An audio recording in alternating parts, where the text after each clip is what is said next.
This module is an overview of corn processing with an emphasis on byproducts of corn processing that become feed ingredients.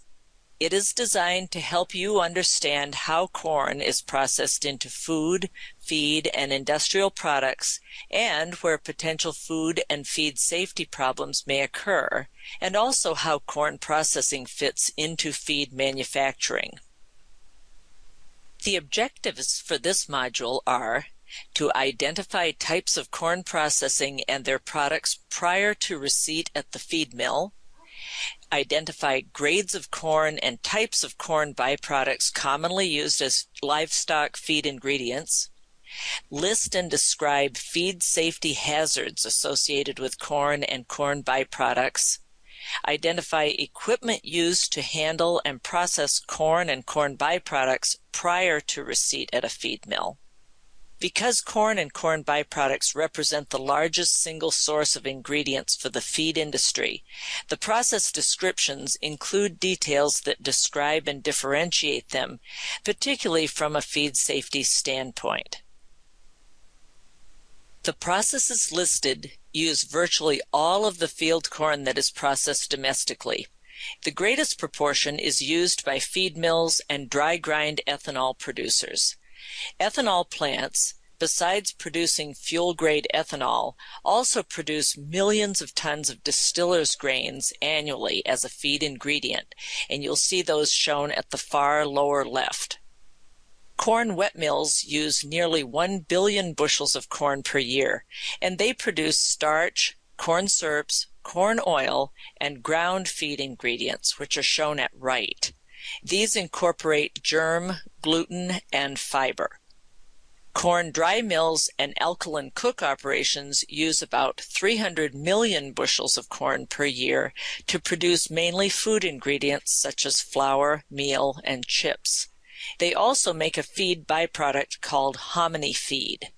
Dry mills and alkaline cook plants may use common field corn, or they may specially source harder varieties called flint corn that are yellow, white, or blue and do not have the indentation at the top of the kernel. U.S. farmers produce 12 to 13 billion bushels of corn annually. This graph gives us an idea of how corn has been distributed among domestic food, feed, and fuel industries, and also of how much is exported. Direct food uses through wet and dry corn milling and alkaline cook operations have grown to nearly 1.2 billion bushels per year, which on your graph is shown as the gray line, and exports have been between 1.5 and 2.5 billion bushels per year until recently, and that's shown in the light blue line. Historically, feed markets have consumed the largest portion of U.S. corn, shown here in the dark blue line, though the relative amounts have shifted between direct use of corn in livestock diets to an increasing use of distillers' grains, shown as ethanol use in the red line, as a feed ingredient. Approximately 4.5 billion bushels of corn go to each of these large industries, feed processing and ethanol production. The distillers' grains byproduct from ethanol is about 1/3 of the quantity of the corn that goes into the ethanol process. If you add the byproducts of ethanol, distillers' grains, wet milling, germ and gluten meal or feed, and dry milling, hominy feed, to the whole corn used for feed, livestock remain by far the largest users of corn. 80% of the U.S. corn crop is processed domestically. Each process has its own unique set of products and byproducts, but all sell products into food and feed channels. The feed-bound byproducts, such as distillers' grains from ethanol production, corn germ meal and corn gluten feed from wet milling, and hominy feed from dry milling, become ingredients in feed operations. Quality is important. Corn screenings, the fibrous chaff from corn, are also traded as a feed ingredient, but screenings have no standard description. quality and nutrient content can be highly variable. This schematic drawing shows the path that grain would take from the farm to the elevator, feed mill, or processor. In some cases, farmers have feed mills on their farms for their own livestock. But in most cases, if the corn is intended for livestock, it will be milled at a feed mill, and mixed feed will be purchased by livestock producers. Dry pet foods may also be produced at feed mills. The next 5 slides describe corn harvest, storage, and transportation, and list factors that can affect corn quality from the field to the processor. Corn is harvested with large equipment called combines, which you'll see in the top photo above, that cut the plant and separate the kernels from the plant parts. The corn kernels are brought in wagons or trucks to storage bins, either on the farm or at a local elevator where the corn is commingled with corn from other farms. Wherever the grain is stored, proper moisture content and temperature need to be maintained throughout the storage period. Corn is in its optimum condition at harvest. Without proper storage conditions, corn quality can deteriorate rapidly. Corn stored at a moisture content of 15% or lower can be maintained in good condition for several months. Generally speaking, increased moisture and temperature reduces shelf life, which is similar to other foods. Commercial elevators normally maintain the records of moisture and temperature in storage bins. Processors normally do not store much corn on site, but instead they maintain only enough to keep the process going for a certain period of days or weeks. Corn is then delivered on demand from farms or elevators to the processor. When corn is delivered to a buyer, which may be an elevator, a feed mill, or another processor, the USDA grading standards are commonly used to determine basic quality and price. Bulk density, or test weight, and moisture content are always measured. The corn is examined for broken kernels, foreign material, and damage. Additional criteria or tests may be specified in individual contracts. Most bulk commodity corn is traded as U.S. No. 2 yellow corn. The grading standards serve as a universal method of evaluating corn that is being traded, so they apply to corn used in the U.S. as well as to exports.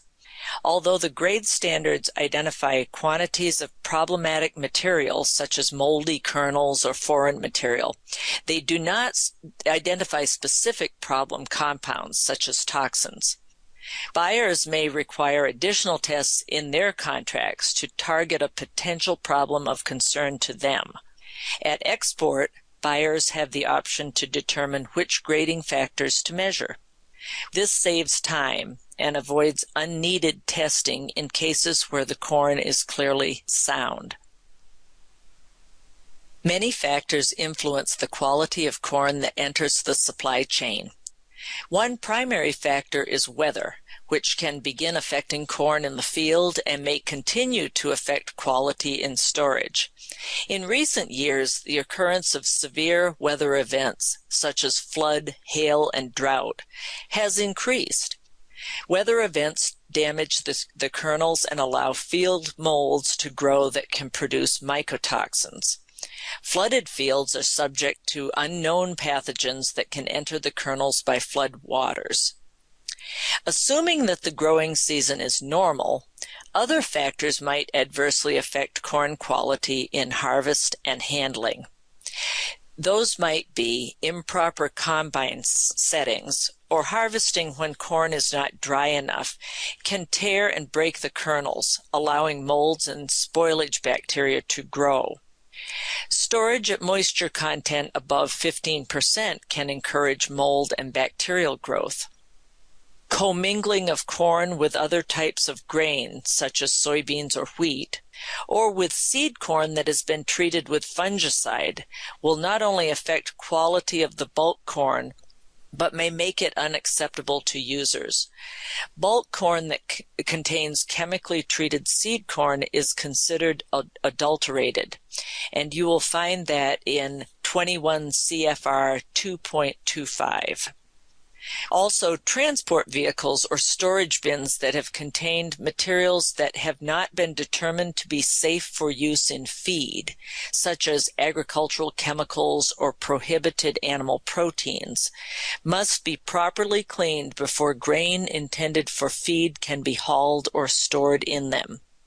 For example, many feed manufacturers will require grain haulers who have hauled prohibited animal proteins in previous loads to provide evidence that the vehicle was cleaned before hauling feed ingredients intended for ruminant animals. And you will find this in 21 CFR 589.2000, which is the rule that addresses the use of prohibited animal proteins in ruminant feeds. Food safety hazards can be categorized in three ways as physical, chemical, and microbial hazards. Potentially, there may be physical hazards that come in with the grain during harvest. However, these are largely mitigated by magnets and good management practices. Chemical hazards may be found in pesticide-treated seed that has inadvertently been blended with field corn and delivered to the feed mill, or grain byproducts that might contain antibiotic residues from processing. Mycotoxins are the major microbial hazard in grains and byproducts. Mold toxins such as aflatoxin, fumonisin, vomitoxin, and zearalenone can cause disease and kill pets and livestock if the concentration is high enough. Of these mycotoxins, aflatoxin is the only one to have an action level established by FDA, and this toxin can be passed through milk to humans to create a food safety hazard. For any of these mycotoxins, feed mills may choose to test for mycotoxin levels if climate conditions warrant the testing. There have been 5 major mycotoxins found in corn, each from a different mold and in different environmental conditions: aflatoxin, vomitoxin, zearalenone, fumonisin, and ochratoxin. FDA has established action, advisory, or guidance levels for individual mycotoxins that can harm humans or animals. Aflatoxin is the only mycotoxin for which an FDA action level has been established. Aflatoxin is usually associated with hot, dry growing conditions, whereas fumonisin and vomitoxin may be produced under wetter conditions. Grain handlers and processors scout fields in their trade areas if pre-harvest weather conditions are conducive to mycotoxin production. The presence of field mold may or may not result in mycotoxins, but it does alert the grain buyers to increase mycotoxin testing at harvest at the same time the grain is sampled for quality. The tests may be done on individual loads or on a composite sample taken from several loads, depending on the buyer's use of the grain. Because mycotoxin rapid tests take several minutes to complete, it is usually impractical to test every load during harvest season. Mycotoxins are of enough concern that agencies in some states survey the corn crop each year. This is an example of a surveillance program. Samples are generally collected in commercial handling systems and therefore represent a mix of individual producers. Shown here are results from the Iowa survey in 2011, which was not a high-risk year. The averages are all below the respective action, advisory, or guidance levels for the particular mycotoxin. Even in a good year, there will always be a few samples that will approach or exceed thresholds for some uses. Normally, the natural blending that occurs when individual lots are mixed in storage will prevent the higher concentrations of mycotoxins from actually carrying through in a finished product. The corn industry, because of the volumes handled, has to work in averages, but users such as feed formulators need to be aware of mycotoxin levels in mixed feeds and/or individual ingredients such as cracked corn, distillers grains, and corn germ or gluten meal and feed. This data demonstrates the concentration factor between whole corn and distillers grains from ethanol plants. The corn samples were taken at grain elevators. The distillers grain samples were collected at feed mills with no direct connection between them. The bottom line shows the ratio of concentration between mycotoxin amount in the distillers grains and mycotoxin amount in the corn, thus illustrating the effect of concentration by a factor of 2 to 3 times during processing. Concentration of toxins into feed by byproducts is common in all processing types. Wherever the grain is delivered, whether it be at an elevator, feed mill, or processing plant, the receiving and storage areas will use similar equipment. Expect to see a dump pit where grain is delivered from a truck or wagon, short-term holding bins for wet grain, and long-term storage bins and tanks with aeration fans and temperature controls. You will also see belt conveyors, augers, pneumatic conveyors, and bucket elevators. General sanitation and equipment condition is important in these areas. Liquids, such as oil, transmission fluid, etc., are toxic. Spilled grain attracts pests. Most handlers and processors have extensive pest management protocols. Usually, magnets are used to collect metal fragments in inbound corn. Scalpers that sort out other large materials such as cobs or rocks may be used at receiving and/or at loading and shipping locations in the plant. In bulk handling, other grains such as wheat or soybeans may be present at allowable levels in the corn as foreign material under USDA grades. No routine provision is made to completely remove other grains from corn. Processors concerned about allergens need to take special measures with cleaning equipment to thoroughly remove these other grains from inbound corn. For example, wheat and soy are common allergens in human foods. Most processors, including feed mills, usually source USDA No. 2 yellow corn as an ingredient. If the corn is ground for livestock feed, the feed mill will typically use it as is. If the mill is making a product for more sensitive species, such as in pet food or aquaculture mixes, then the corn may be cleaned before it is ground. Likewise, food processors, such as dry mills and alkaline cook operations, often clean before processing. Grain cleaners work by gravity or mechanical screening, such that only particles that are the size and weight of corn pass through. In the diagram, if you will follow the grain cleaning link to view the flow diagram, washers are shown, but that step is usually not done unless the corn is entering a wet processing step. Coarse screens can also be used to scalp or remove larger items from grain. The next slides describe the individual processes in more detail. Approximately 4.5 billion bushels of corn are used to make fuel ethanol in the USA each year. Most fuel ethanol producers use the dry grind ethanol production process.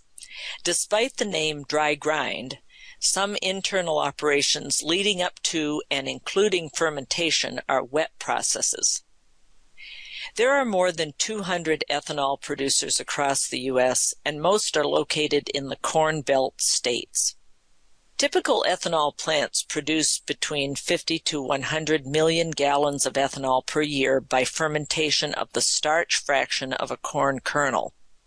A 100 million gallon plant, also produces approximately 325,000 tons of a byproduct called distiller's grains, which generally consist of the protein, fat, and fiber in a corn kernel. This flow diagram traces the fermentation of corn using yeast to produce ethanol. The resulting solids become distiller's grains with solubles, most of which are dried to approximately 10% moisture content. Dried distiller's grains with solubles, sometimes denoted as DDGS, are sold as a feed ingredient, as are wet distiller's grains with solubles, which is denoted as WDGS. DDGS can be stored and shipped long distances. WDGS, or the wet distiller's grains, contains approximately 70% moisture and must be shipped and fed right away, as its shelf life is only 2 to 3 days. Whole corn is ground to prepare it for the wet fermentation process. As ethanol is distilled off, the remaining solids become distiller's grains. Follow the Center for Crops Utilization Research link to view the fuel ethanol fermentation flow diagram. Ethanol plants receive most of their corn deliveries by truck, often from individual farmers who have stored the corn until a scheduled delivery date.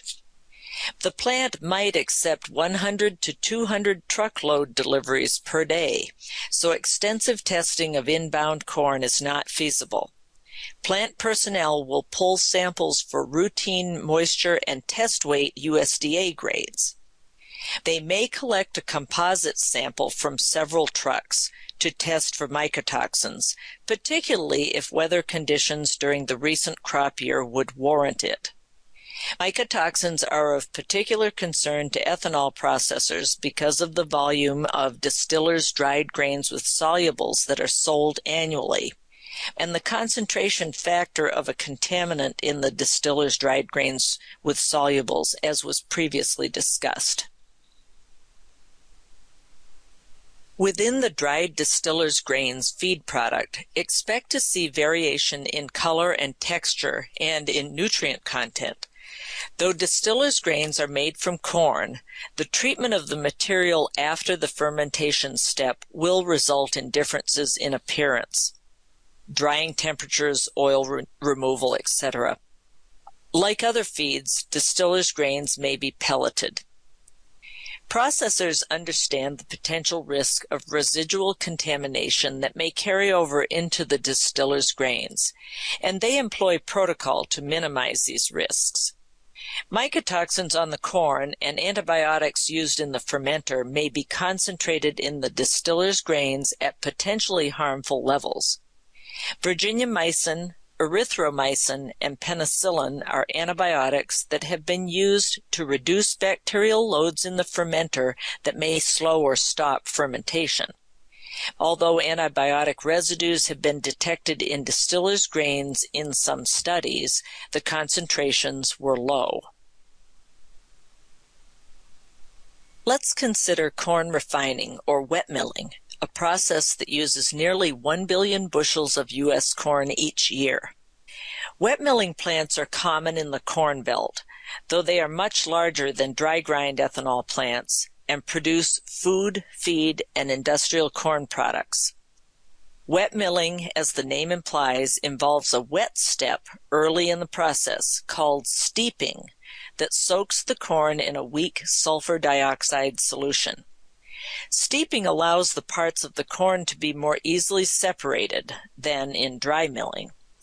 Corn germs are separated and the oil is removed by a solvent or hexane extraction, or by expellers, leaving germ meal or gluten meal as feed byproducts. Corn hulls, or bran, are separated from the endosperm after grinding and become another feed byproduct called gluten feed. Because wet milling provides more effective separation of the starch, protein, and fiber fractions and oil, wet milled products can then serve as ingredients in food, feed, or industrial products. Wet milling's major product is starch, which may be sold as a starch product, or it may be converted to corn sweeteners, ethanol, or organic acids. The corn germ contains high-quality oil that is extracted for the food industry, and the resulting germ protein and bran are sold into the feed industry. The feed products, corn gluten meal, corn germ meal, corn gluten feed, and fermentation extract, which is similar to syrup in ethanol production, are shown in this diagram. Contaminants can concentrate in the feed products, similar to distillers' dried grains with solubles production. Wet mills are large plants that process 200,000 or more bushels of corn per day and might unload 200 to 400 trucks or more than 100 rail cars in a day. This equipment used in the corn wet milling process shows various separation processes. Hydroclones are used to separate corn germs from the kernel fractions and again to separate pure starch from the endosperm protein. The feed byproducts, germ meal, gluten feed, and gluten meal are produced earlier in the process from germ and endosperm proteins and fiber. Corn dry milling and alkaline cook processing together use approximately 300 million bushels of U.S. corn annually, primarily for food production. Corn dry mills are the most traditional way of processing corn, resulting in progressively smaller fractions as the corn is run through cracking rolls. As in wet milling, the corn germ is removed before milling to produce oil for food markets and germ meal for feed. Corn grits, meal, and hominy feed are produced from the corn endosperm, and the meal may be further ground into corn flour for the food industry. Feed products, such as hominy feed, may have higher concentrations of contaminants because of the higher percentage of bran and fines in hominy feed. Dry milling does not strip the starch away from the rest of the corn, and therefore contaminants and toxins may be more evenly distributed across all products than in dry grind ethanol or wet milling. This reduces the concentration factors, but puts more of the finished products at risk. Corn that enters the dry milling process is cleaned, tempered, cracked, degermed, and the remaining parts of the kernel are sifted to separate irregular, larger pieces, as in hominy feed, to smaller fractions for the food and beverage industry, such as grits, meal, and flour. Alkaline cooking, or nixtamalization, is the method used to make masa, or dough from which corn chips, tortillas, and tamales are made. Corn is heated in a lime water, which is calcium hydroxide solution, to soften the pericarp and facilitate grinding. The ground corn is then mixed as a dough to make food products. Besides helping corn form a dough, nixtamalization improves flavor and digestibility of corn protein. Some sources cite that nixtamalization can reduce the amount of fumonisin toxin, which is produced by Fusarium verticuloides, a fungus that is commonly found in corn. Products shown here are snack foods and tortillas. The alkaline cooking process uses the whole corn and, as in dry milling, contaminants can be distributed across products. The alkaline cook process does not produce a characteristic feed byproduct. Any of the finished corn products can enter the feed commodity market as a salvage food product, similar to bakery meal. Stone milling of corn is typical in the alkaline cook process and is sometimes used in dry milling for corn meal and flour production. Follow the Instant Corn Masa link to see the production flow of Mexican-type foods. In summary, we've learned that U.S. corn is handled and processed as a bulk commodity, most of which is traded under the USDA grade standards. The largest processors of U.S. corn are feed and ethanol production, which together use more than 9 billion bushels of corn, making animals the largest consumers of U.S. corn. Approximately 1.3 billion bushels go directly into the food industry. Good management practices in grain storage facilities require that regular pest control measures are used and that storage bins and conveyors are kept clean. Because corn may be held for several months following harvest, it is important to keep the corn cool and relatively dry in storage. Corn that is not in good condition at harvest should be used as soon as possible, as spoilage bacteria and molds can grow in storage. If contaminants are present when corn enters a process, the contaminants will likely remain intact and may be concentrated in some of the products. The objectives for this module are to identify types of corn processing and their products prior to receipt at the feed mill, identify grades of corn and types of corn byproducts commonly used as livestock feed ingredients, list and describe feed safety hazards associated with corn and corn byproducts, identify equipment used to handle and process corn and corn byproducts prior to receipt at a feed mill. Because corn and corn byproducts represent the largest single source of ingredients for the feed industry, the process descriptions include details that describe and differentiate them, particularly from a feed safety standpoint.